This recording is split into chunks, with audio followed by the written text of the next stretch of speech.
It's definitely a safety issue at this point.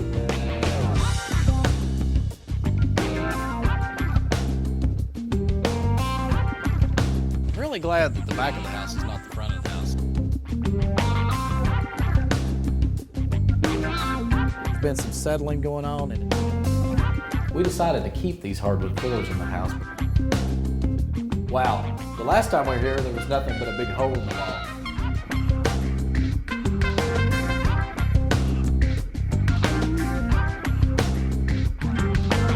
A realtor friend just called me and told me about this neat little house that's just come available on the market. It's a foreclosure. It sold 2 years ago for $85,000. We think we can buy it for $50,000. So we're gonna run over here and take a look at it real quick, see if it's anything we can use, because we've got to make a really quick decision on this property.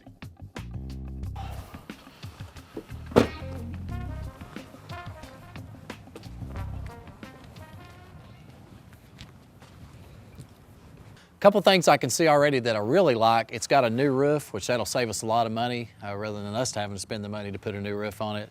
And it doesn't need a whole lot of things outside. We can put a quick coat of paint on it. It is going to need some windows, and that's a little costly, but it'll be great for resale value. Paint the foundation, paint the body, trim up these shrubs, give it some curb appeal. We'll be good to go.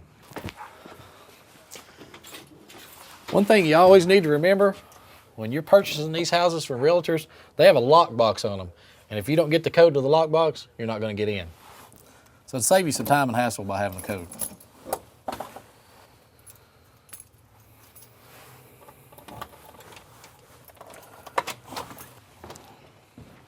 Wow.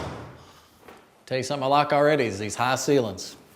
That gives a house great value when you go to resell it. And a really nice fireplace with a nice mantel. Looks pretty good so far.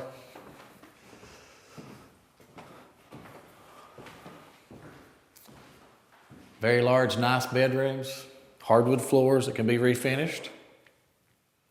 These walls are really not that rough. We can skim them out, texture the ceilings, give them a good coat of paint, be good to go.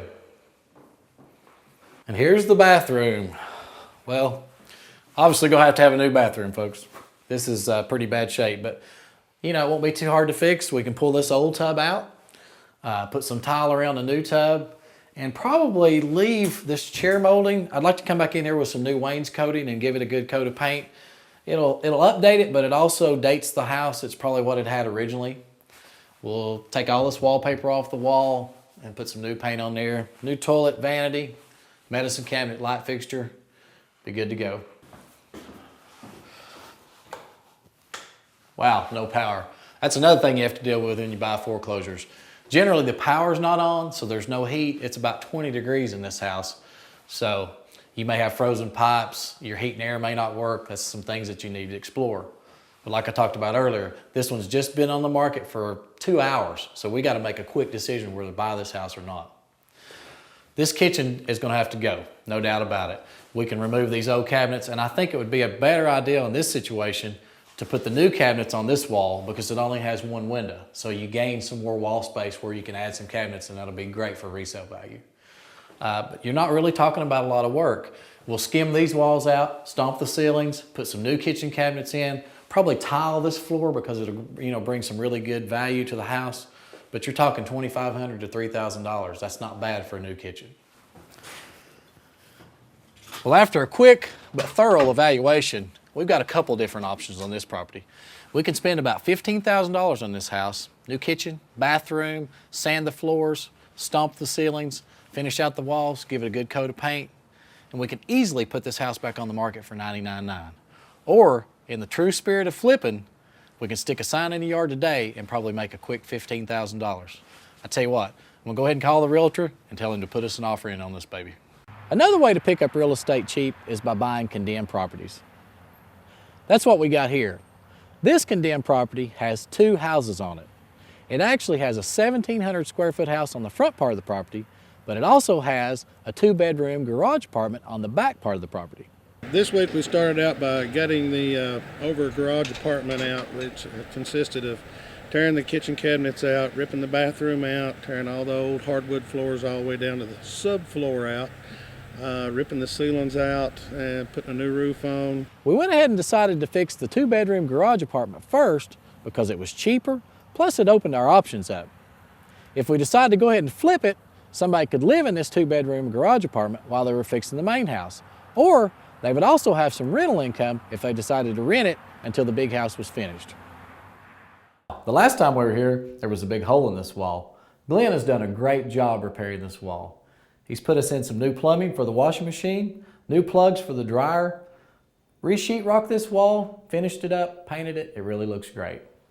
I tell you, I must admit, I was a little skeptical about spending the money to remodel this kitchen, but I think it was the greatest thing we could have done. We spent about $1,200 on new kitchen cabinets, countertops, but it'll add about $5,000 worth of value to this home. We put in new vinyl flooring over tile for a couple different reasons. It's a little less expensive, and it also is a little forgiving in older homes where the floor is just not quite level. We'll come in, we'll put some new plug covers on, switch covers, tidy a few things up, send in the cleaning crew, and it'll be great. When we first got this house, it was a total mess. There was serious water damage, 3 to 4 inches of water in the basement floor. So when we started on it, we cleaned it all up, cleaned it out, ripped the floors up, totally refinished the basement. We made it a full basement, turned the house from a 3-bedroom, 1 bath into a 4-bedroom, 2 bath. We have took this house from being condemned, and in 9 weeks, we have brought this house to being a beautiful little dollhouse for somebody. The best way to increase your profit is to reduce your expenses. Let's take the landscaping, for instance. I had a professional landscaping contractor come out here and give me a bid on this job. It was $1,650. I thought, hey, I can do this myself. I went to the plant store, bought $300 worth of plants and mulch, took a Saturday afternoon, installed all these plants, and pocketed $1,300 worth of profit.